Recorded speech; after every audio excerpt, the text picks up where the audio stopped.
BNP মেনে নিতে হবে, বঙ্গবন্ধু জাতির জনক, আর আওয়ামী লীগকে মেনে নিতে হবে,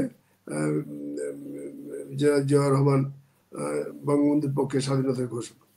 সম্প্রতি ভারতের প্রধানমন্ত্রী নরেন্দ্র মোদী তিনি বেগম খালেদা জিয়ার চিকিৎসা নিয়ে তিনি বলেছেন যে তার রোগ মুক্তি কামনা করেছেন এবং বলেছেন যে ভারতের পক্ষ থেকে যা যা সহযোগিতা করার দরকার তিনি সহযোগিতা করবেন। এবং আমরা দেখেছি যে গতকালকে ভারতের পররাষ্ট্রমন্ত্রী এস জয়শঙ্কর তিনি বলেছেন যে শেখ হাসিনা ভারতে যে কয়দিন থাকবেন সেটা শেখ হাসিনাকেই সিদ্ধান্ত নিতে হবে, ভারতে তিনি কতদিন থাকবেন।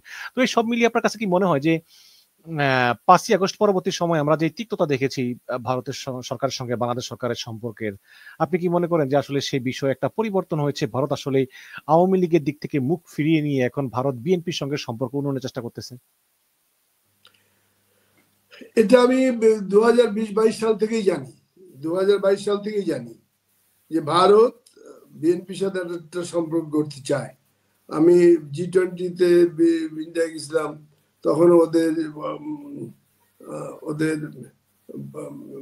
গুরুত্বপূর্ণ রাজনৈতিক নেতা অমিত শাহজি, দোভালজি, ভিকে সিংজি, ওদের সাথে দেখা সাক্ষাৎ, ওরা তখন থেকেই অল্টারনেটিভ ভাবছিল যে বাংলাদেশ জনগণ যদি বিএনপিকে ভোট দেয়, we have to work with them, so we have to develop a good relationship with them. I'm sure they are trying continuously. এবং একটা পর্যায়ে আমিও কিছু দুতালি করছিলাম, আমার সাথে তারেক রহমানের একজন বিশ্বস্ত লোক গিয়েছিল আমার সাথে, আমরা ভারতের অজিত দোভালজির সাথে দেখা করছি, Amit Shahji, deputy NSA mister Singh, তার সাথে তখন আমাদের মধ্যে আলোচনা হয়েছিল যে আওয়ামী লীগের বিএনপির মধ্যে যে দ্বিধাদ্বন্দ্বের কারণে যে বাঙালি জাতি দুই ভাগ হয়ে আছে।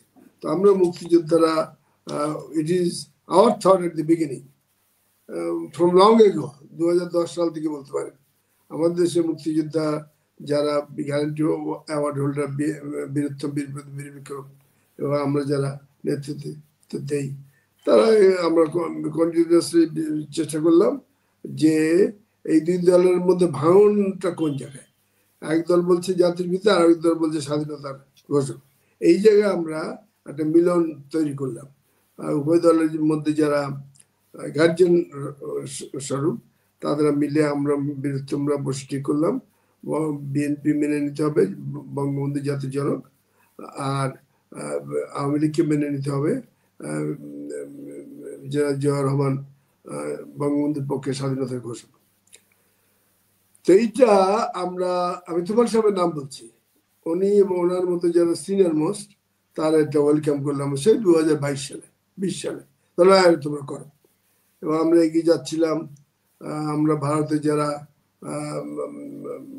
থিঙ্ক ট্যাঙ্ক তারাও বললো হ্যাঁ এটা করো, এটা আমরা সাপোর্ট দিই। তখন তারেক রহমানের মনোভাব জানালেন, ওনার যে লোক আমার সাথে গেছিল তিনি বললেন, উনি বলছেন আমার মা তো হাসপাতালে আছে, এখন শেখ হাসিনা হাসপাতালে যেতে হবে, আর মার সাথে একই সভায় বসে ঘোষণা দিতে হবে যে জিয়াউর রহমান বীরত্তম স্বাধীনতার ঘোষক। এটা কত সালের ঘটনা?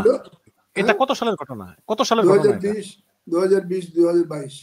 আচ্ছা, যে দুইজনকে পাশাপাশি বসতে হবে, তারেক রহমানের লোক জানালো যে হাসপাতালে পাশাপাশি বসতে হবে দুই নেত্রীকে, বসে শেখ হাসিনা স্বীকার করে নেবে জিয়াউর রহমান বঙ্গবন্ধুর পক্ষে স্বাধীনতার ঘোষক, আমরা আমার মাও স্বীকার করে নেবে শেখ মুজিব জাতির জনক।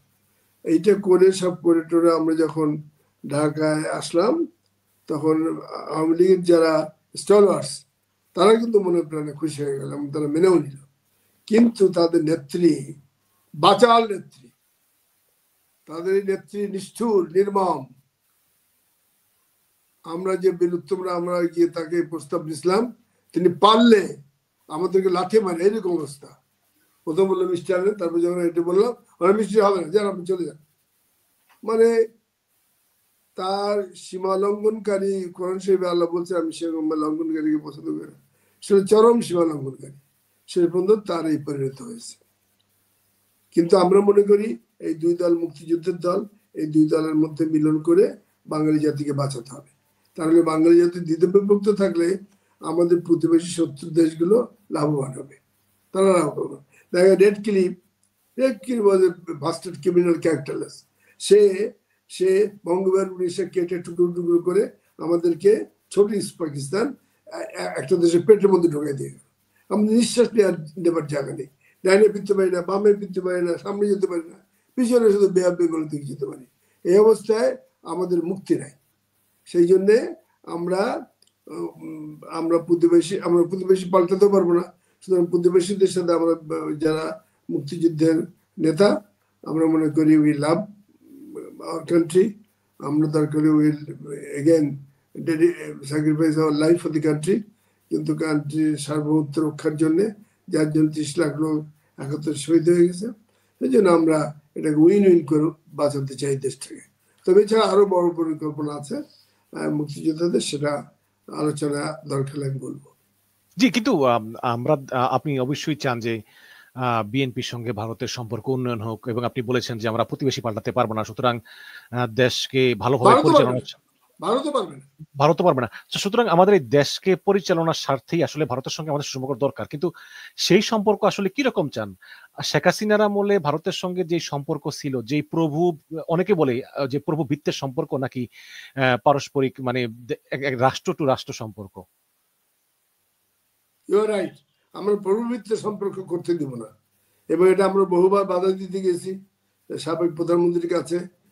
আমি একা যাইনি, আমার সাথে বীর উত্তম, বীর প্রতীক, বীর বিক্রমরা গেছে, সব দলের। আমি জেনারেল ইব্রাহিম এন্টাউনি, উনিও আমাদের সাথে গেছে, কিন্তু তাকে আমরা বোঝাতে পারিনি, সে অন্ধ ছিল। সেই কারণে আল্লাহ তরফ থেকে তার পতন হয়েছে। এখন বাঙালি জাতি মুক্তির নিঃশ্বাস নিতে পারছে।